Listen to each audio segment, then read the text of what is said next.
Hola, ¿qué tal amigos? Bienvenidos a Leer para Viajar. Vamos a continuar con la lectura del libro Viaje al centro de la Tierra de Julio Verne. Pero antes de continuar quiero darle un gran saludo a mis oyentes. Son de ya varios países, agradeciéndoles pues el apoyo y que me estén escuchando. Principalmente me escuchan desde Colombia, México, Estados Unidos, Argentina, Chile, España, Guatemala, Portugal, Suiza, Nicaragua y Ecuador.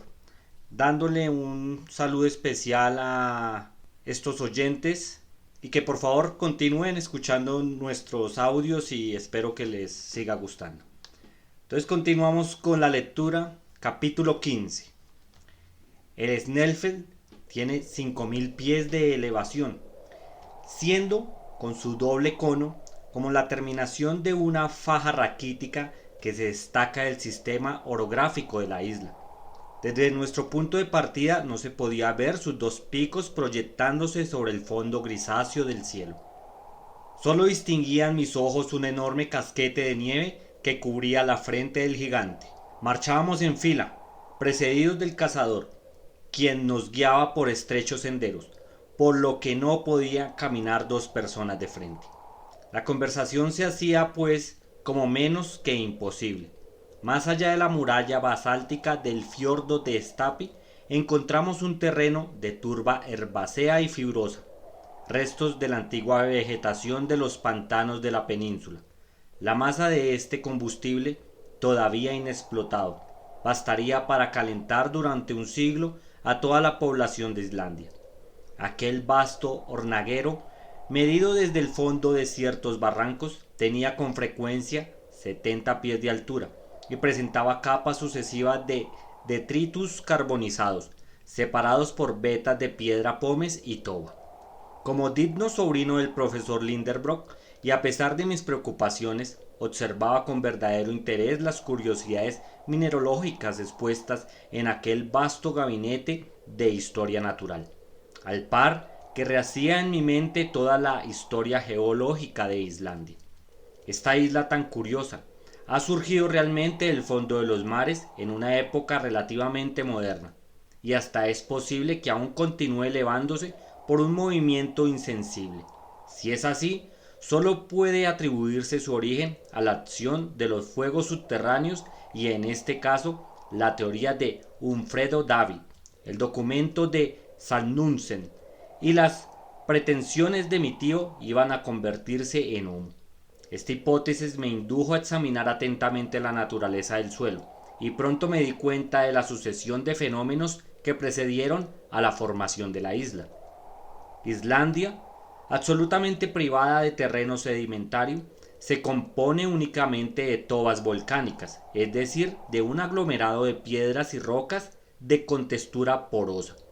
Antes de la existencia de los volcanes, se hallaba formado por una masa sólida lentamente levantada, a modo de escotillón por encima de las olas por el empuje de las fuerzas centrales. Los fuegos interiores no habían hecho aún su irrupción a través de la corteza terrestre, pero más adelante se abrió diagonalmente una gran fenda del sudoeste al noroeste de la isla, por la cual se escapó lentamente toda la pasta traquítica. El fenómeno se verificó entonces sin violencia. La salida fue enorme, y las materias fundidas, arrojadas desde las entrañas del globo, se extendieron tranquilamente, formando vastas sábanas o masas apezonadas. En esta época aparecieron los fedelpatos, los cimientos y los pórfidos. Pero, gracias a este derramamiento, el espesor de la isla aumentó considerablemente y, con él, su fuerza de resistencia. Se concibe la gran cantidad de fluidos elásticos que se almacenaron en su seno. Al ver que todas las salidas se obstruyeron después del enfriamiento de la costra tráquita, llegó, pues, un momento en que la potencia mecánica de estos gases fue tal que levantaron la pesada corteza y se abrieron elevadas chimeneas. De este modo que el volcán formado gracias al levantamiento de la corteza y después se abrió el cráter en la cima de aquel de un modo repentino. Entonces sucedieron los fenómenos volcánicos en los eruptivos. Por las recién formadas aberturas se escaparon, ante todo, las deyecciones basálticas, de las cuales ofrecía a nuestras miradas los más maravillosos ejemplares la planicie que a la sazón cruzábamos. Caminábamos sobre aquellas rocas pesadas de color gris oscuro, que al enfriarse habían adoptado la forma de prismas de bases hexagonales. A lo lejos se veía un gran número de conos aplastados que fueron en otro tiempo otras tantas bocas ignóvaras. Una vez agotada la erupción basáltica, el volcán, cuya fuerza se acrecentó con la de los cráteres apagados, dio paso a las lavas y a aquellas tobas de ceniza y de escorias cuyos amplios derrames contemplaban mis ojos esparcidos. Por sus flancos, cual cabellera opulenta, tal fue la serie de fenómenos que formaron a Islandia.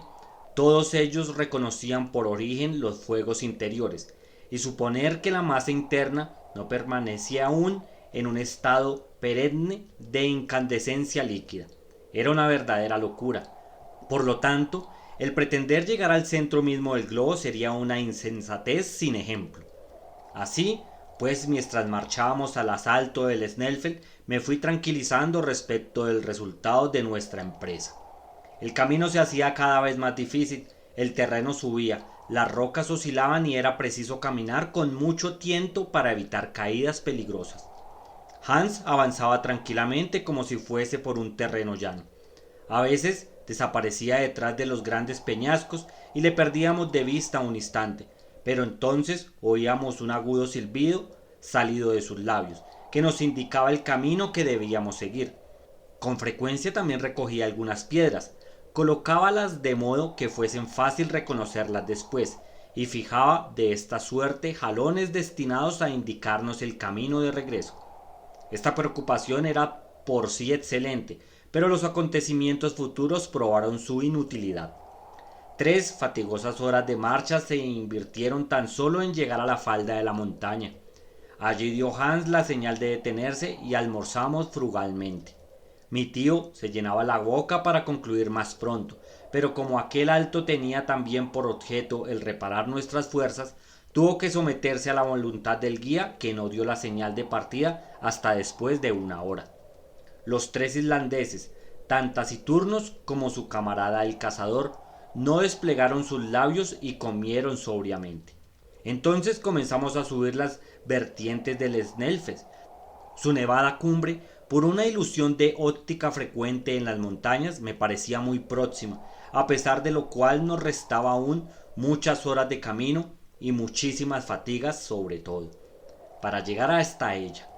Las piedras, que no se hallaban ligadas por hierbas ni por ningún cimiento de tierra, resbalaban bajo nuestros pies y rodaban hasta la llanura con la velocidad de una luz. En algunos parajes, las vertientes del monte formaban con el horizonte un ángulo de 36 grados cuanto menos. Era materialmente imposible trepar por ellos, siendo preciso rodear estos pedregosos obstáculos, para lo cual encontrábamos no pocas dificultades. En estas ocasiones nos presentábamos mutuo auxilio con nuestros herrados bastones.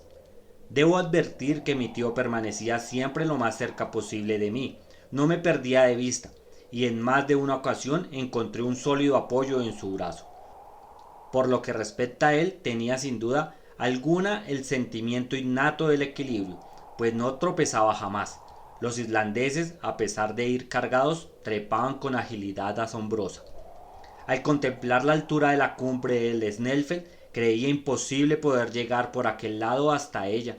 Si el ángulo de inclinación de las pendientes no se cerraba algo, afortunadamente, tras 1 hora de trabajos y de inauditos esfuerzos, en medio de las vastas alfombras de nieve que se extendían sobre la cumbre del volcán, descubrieron nuestros ojos de improviso una especie de escalera que simplificó nuestra ascensión.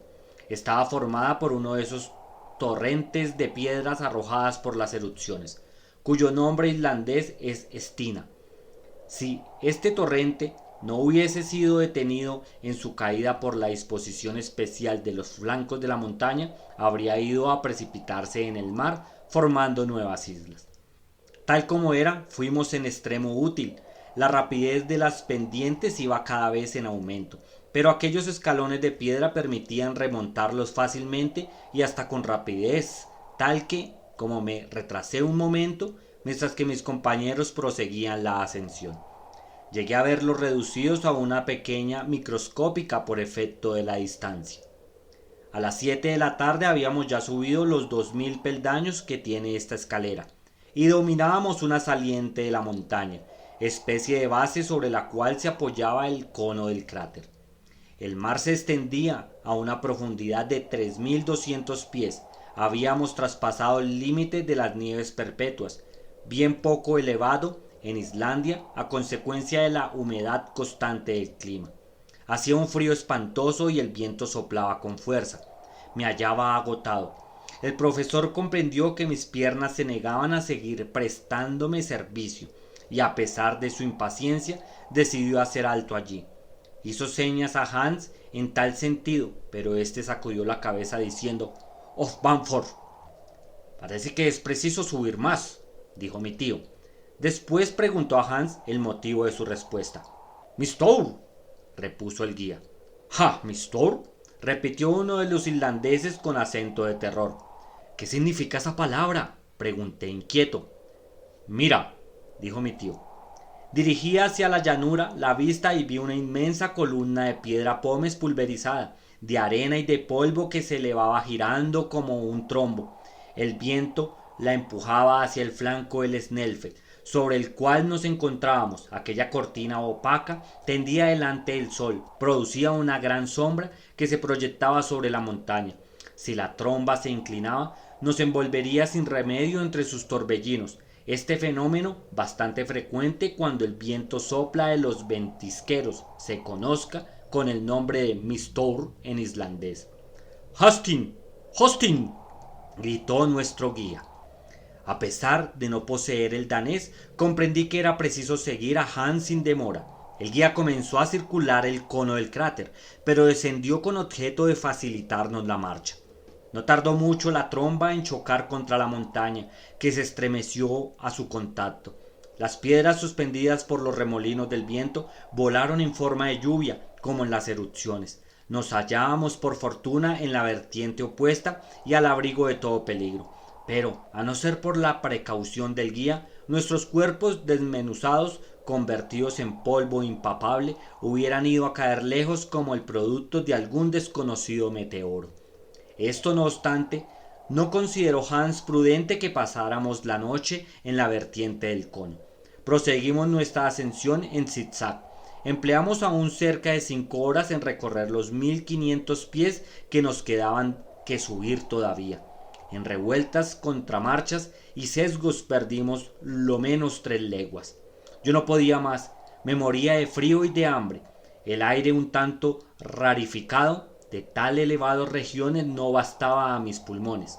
Por fin, a las 11 de la noche, en plena oscuridad, llegamos a la cumbre del Snæfell, y antes de buscar abrigo en el interior del cráter, tuve tiempo de ver el sol de la medianoche en la parte inferior de su carrera, proyectando sus pálidos rayos sobre la isla dormida a mis pies.